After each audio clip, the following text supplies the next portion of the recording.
March 14, 1943, North Atlantic, 02:17 hours. The sea above explodes without warning. The first depth charge detonates off the port bow, close enough to punch the steel hull inward with a dull, concussive thump. Inside the U-boat, every light flickers. Dust shakes loose from overhead piping. Somewhere aft, glass shatters. The boat is already deep, too deep to run, too shallow to hide. In the engine room, 17-year-old Matrosengerfreighter Karl Weiss stumbles as the deck tilts beneath his boots. The air is thick with diesel fumes and sweat. The roar of the twin-man diesel engines pounds against his ribs like a second heartbeat. He grabs for a handhold, fingers slipping on condensation-slick metal, and forces himself upright. Another explosion, closer. The hull groans, a sound no one ever forgets. It is not loud. It is worse than loud. It sounds alive. Achtung, Tief Holten, comes the shouted order from control. Hold depth. Karl's station is aft, near the engine cooling lines. He is not supposed to be here alone. He is not supposed to be making decisions. 2 months ago, he was an apprentice fitter in Bremen, learning how to polish valve housings under fluorescent lights. Now he is 700 feet beneath the Atlantic, hunted. A red emergency lamp snaps on overhead, bathing the engine room in a dim, bloody glow. The diesels suddenly falter, just a hesitation, barely a second, but Karl feels it immediately. He knows these engines by vibration now, by sound, by instinct. Something is wrong. Another depth charge detonates, closer still. The boat shudders violently, throwing Karl against the bulkhead. A wrench skitters across the deck and vanishes under the starboard engine. Steam hisses from a stressed pipe joint. The diesels surge, then drop again. From the forward compartments, the sound changes. The sharp metallic pinging of ASDIC sonar returns, echoing through the hull. The British destroyer is directly above them now, riding the contact like a predator circling wounded prey. You can almost feel it, the silence between pings, the waiting, the certainty that the next explosion will be closer than the last. Karl's hands shake as he opens the access panel to the cooling manifold. The gauge needle is oscillating wildly. Pressure is unstable. If it drops too far, the engines will overheat. If it spikes, a line could rupture and flood the compartment with superheated vapor. Maskinenraum status. The voice from control is tight, clipped, too controlled. Karl swallows. His mouth is dry. He tastes metal. He reaches for the wrench, his wrench, stamped with a faint Kriegsmarine eagle, and braces himself as another detonation rocks the hull. This one is close enough to throw men off their feet forward. Somewhere, someone screams. It cuts off abruptly. The engines must be silenced. That is the order everyone knows, but no one wants to give. Running silent means switching to electric motors. It means slow speed. It means drifting. It also means the destroyer above will know exactly where they are for the next few minutes. But something is already failing. Karl tightens the coupling nut, then freezes. The vibration has changed again, not worse, different. The diesels are still running, but the sound has softened. The harsh mechanical growl is fading into something smoother, deeper, almost muted. Another sonar ping strikes the hull. This one feels off. Karl doesn't understand it yet. He just knows the engine room feels wrong, too quiet. Then the boat lurches sharply downward as the helmsman corrects depth. Karl loses his footing. His wrench slips from his hand. Time stretches. The wrench falls, not clattering, not bouncing, just sliding, guided by the tilt of the deck, straight into the open maintenance gap beside the cooling valve assembly. Karl lunges for it. Too late. The wrench wedges itself hard between the valve lever and the housing, forcing the assembly partially closed with a metallic crunch that cuts through the engine noise. The diesels cough once. Then the sound changes completely. The engines are still turning, the shafts are still moving, but the vibration, the high-frequency tremor that ripples through the hull and into the surrounding water, is gone. Karl feels it instantly. Every submariner does. It is like suddenly losing a sense you didn't know you were using. Above them, the sonar ping comes again. This time, it does not strike cleanly. The return is weak, diffused, uncertain. On the destroyer's bridge, the ASDIC operator frowns at his screen. The contact is still there, but it is blurring, smearing, fading in and out as if the target has dissolved into the water itself. Inside the U-boat, no one cheers, no one speaks. They are still under attack, still trapped, still one mistake away from death. Carl stares at the jammed valve, his chest tight, his heart hammering. He has no idea what he has done, only that the engines are quieter than they should be and that the destroyer above them has stopped adjusting its course. The next depth charge does not come. Instead, there is only the sound of the sea pressing in on all sides and the terrifying possibility that something impossible has just happened. For several seconds, no one moves. In the engine room, Carl Weiss remains frozen in place, crouched beside the cooling manifold, his eyes fixed on the wrench jammed where it should never be. The engines continue to turn, but the familiar tremor, the harsh vibration that usually rattles tools and teeth alike, is gone. In its place is something uncanny, a smoothness, a near stillness. It feels wrong. Above him, somewhere beyond steel and seawater, the British destroyer should already be dropping the next pattern. That is how these hunts go. Sonar contact tightens, the destroyer passes overhead. Depth charges walk across the target like footsteps, each explosion closer than the last. But nothing happens. The silence stretches, 5 seconds, 10. From control, the captain's voice finally cuts through the tension. Maskinenraum, Bericht. Engine room, report. Carl opens his mouth, nothing comes out. Around him, the senior machinist, Obermaschinist Franz Keller, pushes himself upright after being thrown against the bulkhead. Keller is 34, a veteran of 3 patrols, his face permanently etched with oil stains and exhaustion. He looks first at the gauges, then at the engines, then at Carl. "What did you do?" Keller asks quietly. Carl points with a shaking hand. "The wrench." Keller steps closer, crouches, and peers into the gap. He understands immediately that something is wrong, but not yet why it feels different.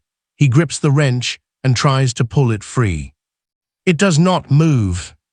Another sonar ping ripples faintly through the hull. This one barely registers. The sharp metallic snap that usually cuts through the boat is muted, as if wrapped in cloth.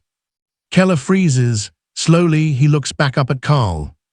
"Do not touch it," he says. Carl blinks, Herr Obermaschinist. Keller listens, not with his ears alone, but with his entire body. He feels the deck, the bulkheads, the engines, the absence of vibration. "Listen," Keller whispers. Carl does. For the first time since the attack began, he can hear the water itself, the low creak of the hull under pressure, the distant rush of currents along the casing, even the faint, terrified breathing of the men around him. The engines are still running, but they are no longer screaming into the sea. Forward in the control room, the ASDIC pings have slowed. The spacing between them grows uneven. One comes, then nothing, then another farther away. On the destroyer above, the sonar operator adjusts his headset, his brow furrowing. The contact that was clear moments ago has degraded into noise, not silence, worse, ambiguity. "Contact is unstable," he reports, bearing fluctuating, possible thermal layer interference. The officer of the watch glances at the sea. Conditions are poor, cold Atlantic water over warmer currents. Sonar ghosts are common here. "Maintain pattern," the officer orders. Another pass. But the destroyer does not tighten its circle. Inside the U-boat, Keller finally straightens. He moves to the engine telegraph and signals minimal revolutions. The diesels comply without protest, still smooth, still quiet. "Captain must be informed," Keller says. "Now." Carl follows him forward, his legs weak, his stomach hollow. As they pass through the narrow compartments, he sees men gripping bunks, fingers white, eyes wide, Everyone feels it. The hunt has changed. In the control room, Captain Lieutenant Otto Reinhardt stands rigid beside the periscope well. He is 31, sharp-eyed, his jaw clenched so tightly a muscle twitches beneath the skin. He has already buried 2 boats worth of friends since the war began. He knows what should be happening right now. And what is not. Report, Reinhardt snaps as Keller enters. Keller hesitates, choosing his words carefully. Herr Kalun, the engines are quieter than they should be. Reinhardt turns slowly. Explain. Keller gestures aft. A cooling valve is partially closed, accidentally jammed. The shafts are still turning, but cavitation appears to be reduced. Reinhardt stares at him, then at Karl. A jammed valve, he repeats. Yes, Herr Kalun. Another sonar ping reaches them, weak, distorted, barely audible. Reinhardt does not speak for several seconds, then he looks at the depth gauge. Steady, he looks at the hydrophone operator. Contact, Reinhardt asks. The operator shakes his head slowly, faint, intermittent, they are searching. Reinhardt exhales through his nose, carefully, controlled. Do not remove the wrench, he orders. Reduce speed further, maintain depth, absolute silence. Karl feels his heart slam against his ribs. They are not escaping. They are hiding in plain soundlessness. Above them, the destroyer completes another pass. No depth charges fall.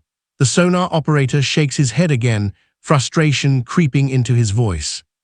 Contact lost, he says, possible decoy or seabed clutter. The officer hesitates. Fuel is limited. There are other convoys to protect, other threats. Mark position, he finally says. We'll sweep once more, then resume patrol. Inside the U-boat, the crew does not celebrate. They do not move. They barely breathe. Because they know something the destroyer does not.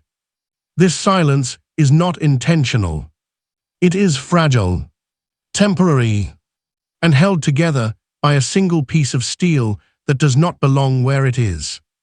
Karl stares at his wrench, wedged in the machinery like a mistake frozen in time.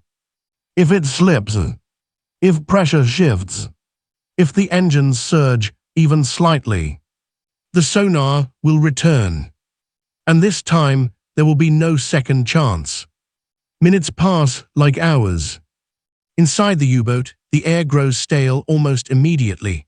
With the engines throttled down and ventilation halted, carbon dioxide begins to build. The smell of diesel oil lingers, heavy and metallic, mixing with sweat and fear. No one speaks above a whisper. No one moves unless absolutely necessary. Every man aboard understands the rule now without being told. Do nothing that makes noise. Do nothing that changes the water around the hull. Do nothing. Karl Weiss crouches beside the jammed valve, his knees drawn close to his chest, his back pressed against the cool steel bulkhead. The wrench remains lodged exactly where it fell. He is afraid to look away from it for too long, as if attention alone might keep it in place. Each second stretches. Forward, Captain Lieutenant Reinhardt stands motionless, one hand resting lightly on the chart table, the other braced against the bulkhead. His eyes are closed, not in prayer, but in calculation. He is listening to the boat, feeling it. Another faint sonar ping brushes the hull, weak, uncertain. The hydrophone operator lifts one finger slowly, signaling sound above. Reinhardt opens his eyes. How many? Reinhardt whispers. Single screw, the operator replies softly, moving away slow. The destroyer is widening its search. But Reinhardt does not relax. He has seen this before. The enemy feigns withdrawal, then returns suddenly, dropping a final pattern when the target least expects it. He turns slightly toward Keller. Can it hold? Keller glances back toward the engine room, toward Karl. He thinks of pressure differentials, of metal fatigue, of the fact that the valve was never designed to be held partially closed by a dropped tool. I don't know, Herr Kalun, Keller answers honestly. Reinhardt nods once. That is enough. He makes a decision. Switch to electric motors, he orders. Dead slow, maintain this depth. Keller's eyes widen slightly. Electric motors mean limited power, limited maneuverability, and once the batteries drain, there is no running at all. But the order is given. The diesels are shut down with agonizing care. The transition is almost imperceptible. The already muted vibration fades into something even softer. The U-boat becomes a drifting shadow, suspended in black water. The wrench remains jammed, now holding nothing, but still holding everything. Carl exhales for what feels like the first time in minutes. His hands are numb. He flexes his fingers slowly, afraid that even the sound of blood moving through them might carry. Another minute passes. Then another. Above them, the destroyer's propellers fade further into the distance. The hydrophone operator tilts his head, listening intently. Sound weakening, he whispers, range increasing. Reinhardt closes his eyes again. This is the most dangerous moment. When hope appears. Carl's thoughts betray him. He imagines the destroyer turning away, the charges unused, the hunt called off. He imagines surfacing at dusk, breathing cold air, seeing the horizon again. His grip loosens. The wrench shifts. It is subtle, almost nothing, but Keller feels it instantly. A slight change in tension, a barely perceptible creak of stressed metal. Hold, Keller whispers urgently, his voice barely more than breath. Carl freezes, his heart slamming so hard he is certain it can be heard through the hull. The wrench settles again. Silence returns. In the control room, Reinhardt senses it too. The boat has spoken just briefly. He waits. Then it comes. A sonar ping, stronger than before. The destroyer has turned back. The hydrophone operator stiffens. Contact regained, he whispers, bearing above us. Carl's stomach drops. Reinhardt does not hesitate. He knows they cannot run, they cannot dive deeper, they cannot surface. All they can do is trust the silence. Maintain course, Reinhardt orders softly, no changes. The destroyer passes overhead. The sonar pings again. Then again. Each time the return is weaker than expected, broken, incomplete. On the destroyer's bridge, the ASDIC operator frowns deeply now. He adjusts frequency, gain, angle. Sir, I'm getting reflections, but they're not behaving correctly. What do you mean? The officer snaps. It's as if the target isn't vibrating, the operator replies. I've never seen returns like this. The officer swears under his breath. The sea is playing tricks, or the contact was never solid to begin with. We've spent enough time here, he decides. Resume escort pattern. The order is given. The destroyer turns away for the second time. Inside the U-boat, no one reacts. They wait. 30 seconds. A minute. 2. Only when the hydrophone operator slowly lowers his finger does Reinhardt allow himself to breathe. Contact lost, the operator whispers, gone. Still, Reinhardt does not move. Because the silence holding them together is still unnatural, still dangerous, still one vibration away from annihilation. Keller looks back toward the engine room, toward Carl, toward the wrench that saved them without meaning to. It cannot stay like this forever, Keller murmurs. Reinhardt nods. Sooner or later, they will have to move. And when they do, the sea will remember where they are. The destroyer's propellers fade completely. Not slowly, not gradually. One moment they are there, distant, persistent, threatening, and the next they are gone. The North Atlantic swallows the sound whole, leaving only the deep, oppressive quiet of the water pressing in from all sides. Inside the U-boat, no one speaks. Captain Lieutenant Reinhardt counts silently. He does not trust his instincts alone. He trusts time, time without sonar, time without screws overhead, time without the sea announcing death. 1 minute. 2. 3. The hydrophone operator finally turns his head. "Nothing," he whispers, "no contacts within range."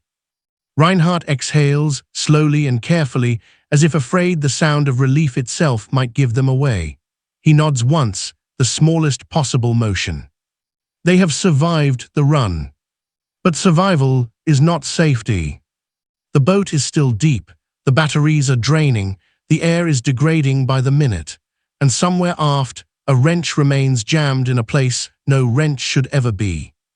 Reinhardt gestures to Keller, "Engine room, status." Keller does not rush. He knows haste kills submarines. He moves aft with deliberate slowness, Carl following him like a shadow. The engine room feels different now. Colder, quieter, almost dead. The electric motors hum faintly, a low, distant vibration that barely touches the hull. Keller crouches beside the valve assembly and studies it closely. The wrench is still wedged tight, its steel shaft bearing the strain that the valve was designed to handle itself. "This should have torn free," Keller mutters, "or broken." Carl swallows. "Should I remove it?" Keller looks up sharply. "Not yet." He tests the surrounding fittings with his fingertips, feeling for heat, for pressure, for instability. Everything is holding, but just barely. The valve is under stress, so is the line feeding it. If they free the wrench too quickly, pressure will surge, cavitation will return, and with it sound. "Captain must decide," Keller says. They return forward. Reinhardt listens as Keller explains. The situation is clear. To surface and recharge, they must run the diesels. To run the diesels, they must restore normal flow. To restore normal flow, they must remove the wrench. Which means choosing noise. "How long on batteries?" Reinhardt asks. 4 hours, maybe 5 at dead slow, Keller replies. "Less if we maneuver." Reinhardt glances at the chart. They are still within an active patrol corridor. Allied air coverage is increasing by the week. Surfacing at the wrong moment could be fatal. He nods slowly. "We wait." And so they do. Hours pass in suffocating stillness. Men lie on bunks without sleeping. Others sit with their backs against the hull, eyes closed, conserving breath. Condensation drips steadily from overhead pipes, each drop sounding impossibly loud in the silence. Carl remains near the valve. He has been ordered not to touch it, not to adjust it, not even to brace it. Just to watch it. Time loses meaning. At some point, no one can later say exactly when the wrench shifts again. Not much, just enough. Carl feels it through the deck before he sees it. A faint vibration, a whisper of returning tension. He stiffens. "Keller," he whispers. Keller is beside him instantly. The gauge needle twitches, barely a hair's breadth. Reinhardt feels it forward as well, a ghost of vibration. The kind only submariners notice because they live inside machines long enough to feel when the machine is breathing differently. "Status," Reinhardt whispers into the voice pipe. "Pressure changing," Keller replies, very slowly. Reinhardt makes his decision. "Remove it," he says, slowly, "on my count." Carl's mouth goes dry. Keller positions himself carefully, one hand steadying the valve, the other gripping the wrench. Carl braces the assembly with both hands, his knuckles white. Reinhardt's voice comes through, calm and even. 3. The boat seems to lean in. 2. Somewhere, water creaks against steel. 1. Keller eases the wrench free by millimeters, not pulling, not twisting, letting the pressure redistribute at its own pace. The engines remain silent. No vibration. No sound. Another centimeter. The gauge steadies. Carl's heart hammers so loudly he is sure it will betray them. The wrench comes free. Nothing happens. For a moment, the silence remains absolute. Then, very gently, the systems equalize. The valve settles into its proper position. The machinery breathes again, but softly, controlled, as it was designed to. Keller releases a breath he has been holding for hours. Reinhardt waits. 30 seconds. A minute. No sonar, no propellers, no explosions. They have not been heard. Reinhardt allows himself a small, tight nod. Prepare to surface at dusk, he orders, carefully. Carl slumps against the bulkhead, his legs giving way beneath him. He is exhausted, shaking, alive. He looks at the wrench in his hand, the same tool he has carried since training, the same tool he dropped by accident. It does not look special, but he knows now that the sea does not care about intention. Only consequence. And sometimes, silence is the deadliest weapon of all. Dusk comes slowly at sea. The U-boat rises with agonizing care, the ballast tanks venting in controlled whispers. Every man is at his station. Every eye watches a gauge, a dial, a shadow that might become a destroyer's silhouette at any moment. At 19:42 hours, the conning tower breaks the surface. The hatch opens. Cold Atlantic air floods inside, sharp and clean, cutting through the stale atmosphere like a blade. Men gasp involuntarily. Some laugh quietly, the sound thin and fragile, as if it might shatter. Carl climbs the ladder last, his hands slick with sweat. When he emerges onto the deck, the sky is a dull slate gray, the horizon empty in all directions. No funnels, no wakes, no searchlights. They are alone. Below, the diesels are brought back online. This time they roar as they always have. Loud, violent, alive. The sound echoes through the water, carrying for miles. No one flinches. Reinhardt stands on the bridge, binoculars scanning the sea.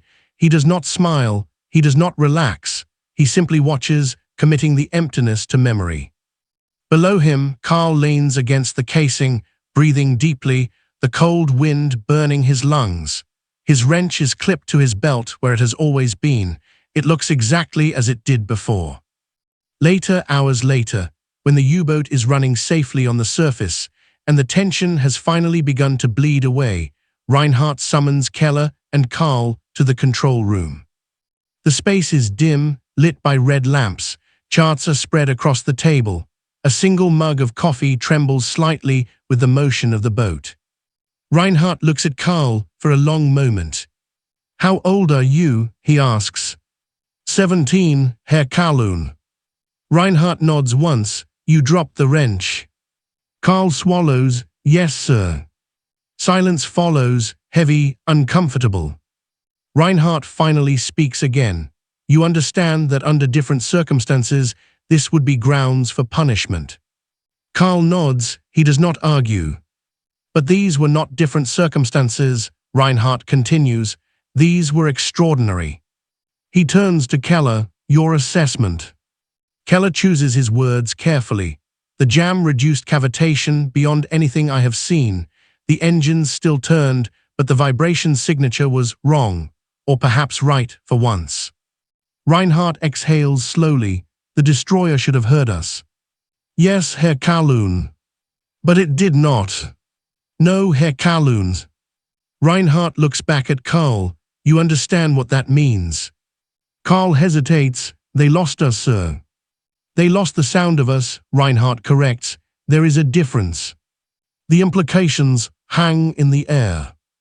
For the rest of the patrol, no one mentions the incident aloud. Officially, it does not exist. There is no report form for accidents that save boats, no doctrine for miracles born of mistakes. But the men talk quietly among themselves, in whispers, in glances, in the way they look at the engine room with new respect. And far away, aboard a British destroyer whose name they will never know, an Aztec operator writes a brief note in the log. Possible contact, unconfirmed, lost due to environmental interference. He will think about it for years. After the war, engineers will study cavitation more closely. They will learn how vibration, pressure, and sound betray machines to those who listen for them. They will design quieter propellers, better mounts, improved damping systems. But no manual will ever describe what happened that night. Because it was not innovation. It was not planning. It was not genius. It was a tired 17-year-old shaking hands, and a wrench dropped at exactly the wrong or right moment. Carl Weiss survives the war. He never commands a boat, never earns a Knight's Cross. He returns home with little more than a toolbox and a story he rarely tells. But somewhere beneath the Atlantic, sound once disappeared when it should not have. And for a few impossible minutes, a hunter passed directly over its prey and heard nothing at all.